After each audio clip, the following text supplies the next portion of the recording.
షర్మిలక్క తనదైనటువంటి style ప్రారంభించేసింది.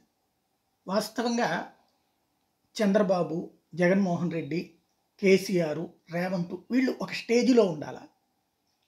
కింద స్థాయి ఇష్యూస్‌ని కిందోళ్ళు గొడవ చేయాలి. వీళ్ళు దాన్ని ప్రస్తావించి అంటి ముట్టనట్టు వదిలేయాలి. ఎందుకు? నాయకులు అన్నటువంటి స్థాయిలో.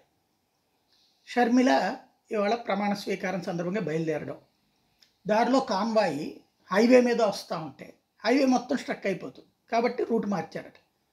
ఇంకో పావుగంటో, ఇంకో అరగంటో వేస్ట్ అవుతుంది గానీ, అసలు ఆ రూట్ ఇచ్చినోళ్ళని అనుకోవాలి. రూట్ ఇచ్చింది వాళ్ళేనట పోలీసులు. ఆ రూట్ మార్చారు అంటూ షర్మిల ఆగ్రహం వ్యక్తం చేయడం, దానికి తీవ్ర స్థాయిలో విరుచుకుపడడం, ప్రభుత్వం భయపడిపోతుంది కాంగ్రెస్ పార్టీ. ప్రభుత్వం భయపడడం సంగతి దేవుడెరుగు. ముందు సొంత పార్టీ వాళ్ళే భయపడట్లేదు అక్కడ.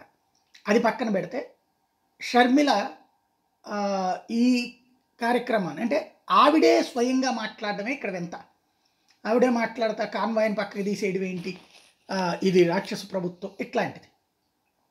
అది సాధారణంగా ఇప్పుడు అక్కడే ధర్నా చేశారు గిడుగు రుద్రరాజు, శంకర పద్మశ్రీ. అట్లాంటి వాళ్ళతో మాట్లాడిస్తే బాగుండేది.